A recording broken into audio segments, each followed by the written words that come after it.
જય શ્રી કૃષ્ણ. ચાલો, રાધે રાધે. ચાલો આજે કંઈક નવું કરીએ. શું કરીશું? રૂટિન તો રોજે જોઈએ છે, પણ રૂટિનની સાથે સાથે હું ઘણીવાર કહેતી હોઉં છું કંઈક નવું પણ હું તમને બતાવવાની કોશિશ કરતી જ રહીશ. ચાલો આજે મેં આ કાપડ લીધું હતું અમદાવાદથી, એનું કટિંગ તમને બતાવી રહી છું. સલવાર અને કુર્તીનું કટિંગની સાથે ટીચિંગ પણ હું તમને બતાવવાની કોશિશ કરીશ. તમે મારી સાથે બન્યા રહેજો. જો આ કુર્તી આપણું ફિટિંગ બરોબર આવતું હોય એ લઈ લેવાની. આ કુર્તી જે ફિટિંગવાળી છે ને એ મેં જ સીવી છે, એટલે હું મારા હાથે સીવું ને એ જ મને ફિટિંગ આવતું હોય છે, અને રોજ હું પહેરું છું એ મારે તૈયાર છે. એટલે તૈયારમાં ફિટિંગ બરોબર ન હોય તો તમે સમજી શકો છો. અને આ જે હું માપ લઉં છું ને એ કુર્તી મેં સીવી છે, એટલે મને મારા માપની ખબર હોય, એટલે હું માપ પ્રમાણે મારું માપ લઈને તમને બતાવું છું. જો લંબાઈ તો મારી જે રાખવાની હોય ને એટલી જ હું રાખું, 32, 34, પછી 42, 46, જેટલી લંબાઈ રાખવી હોય એટલી રાખી શકાય. અને આ 20નો માપ મેં તમને બતાવ્યો કે પહોળાઈ મારે 20 રાખવાની, કારણ કે પોળી કુર્તી આપણે હવે ઉંમર પ્રમાણે પોળી પણ જોઈએ, એટલે પહોળાઈનું માપ તમને બતાવ્યું અને લંબાઈનું બતાવ્યું, કમરનું બતાવ્યું. એ બધું જ જો કુર્તી અને સિલાઈ મશીનવાળા મારો વિડીયો જોશે તો એને ખ્યાલ આવી જ જશે. અને જો આમાં કાંઈ પણ ભૂલ થતી હોય, જે સિલાઈ મશીનવાળા જોઈ એને હું કહું છું, તો મને કમેન્ટમાં તમે કહી શકો છો. કારણ કે મેં આ જે સીવવાનું અને કરવાનું મૂક્યું ને એને મારે 6 વર્ષ જેવું થઈ ગયું. જ્યારથી મારો દીકરો જતો રહ્યો ત્યારથી જ મેં આ બધું કામ મૂકી જ દીધું હતું. પરંતુ મારા ઘરનું હોય ને એ હું મારી જાતે જ કરતી હોઉં છું. બહારનું હું કરતી જ હતી, પરંતુ મેં મૂકી દીધું બધું જ. કારણ કે મારા દીકરાની ઈચ્છા એવી હતી કે મમ્મી તમે કાંઈ જ ના કરો. મારે એટલે એનું હું માન્ય રાખીને હું કામ કરતી જ નથી બહારનું. ઘરનું કરું છું. તો જો ઘરનું મારી કુર્તીનું કટિંગ થઈ ગયું, અને હવે બાંયનું માપ લઈ લઈએ. બાંય કેવડી રાખવાની છે, લાંબી અને કે ટૂંકી? તો કે ટૂંકી રાખવાની તો ટૂંકું માપ લેવાનું, લાંબી રાખવાની હોય તો લાંબુ માપ લેવાનું. જો આ મેં સીવ્યું છે ને એમાં લાંબી બાંય છે, એટલે મારે લાંબી બાંય નથી જોઈતી, એટલે થોડીક ટૂંકી રાખવી છે મારે. એટલે મેં 11નું માપ લઈ અને પહોળાઈ પણ 11ની લઈ અને મેં માપ કટિંગ કરવા બેસી ગયું. કુર્તીનું માપ થઈ જાય, બાંયનું માપ થઈ જાય, એટલે કમ્પ્લીટ થઈ જાય. પછી સીવવા બેસો ત્યારે ચાળછેડ કરી અને સીવવાનું હોય.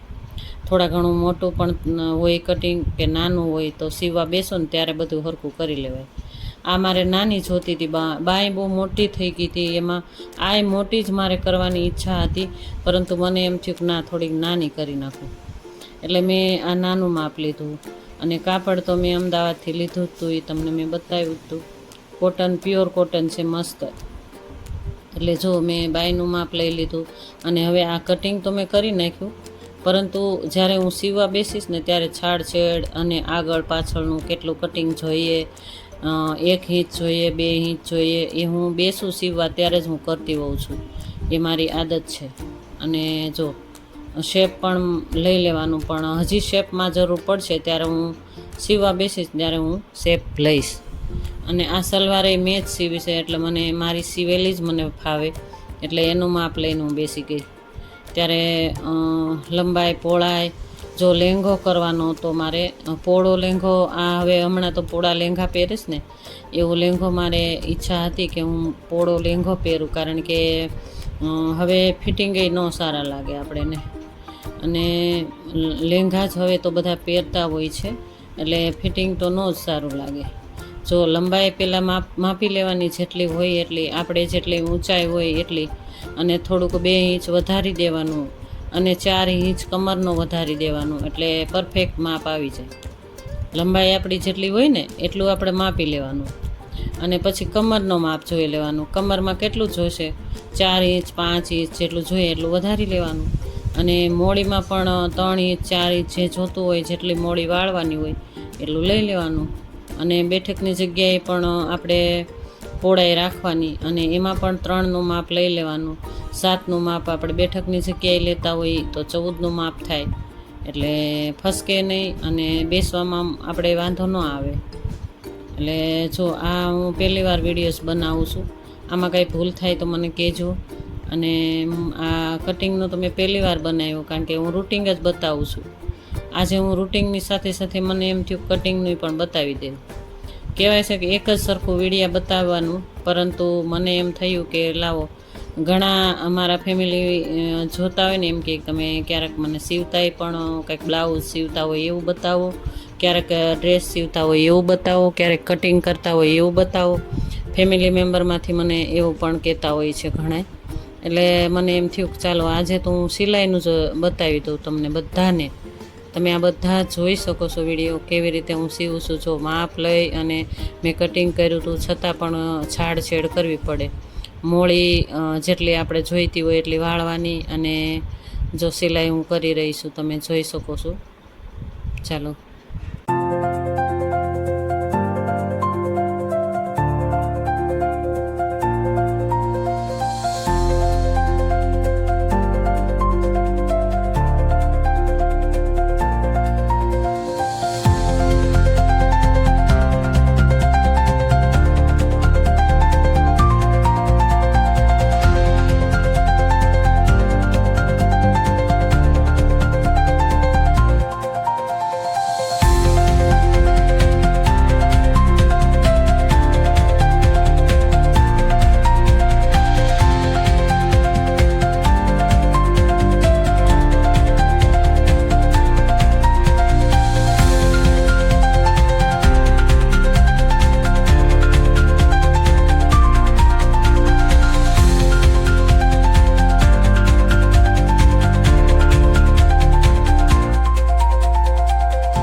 ચાલો, લહેંગાનું કટિંગ થઈ ગયું, સિલાઈ પણ થઈ ગઈ, લહેંગો મસ્ત મજાનો કમ્પ્લીટ થઈ ગયો.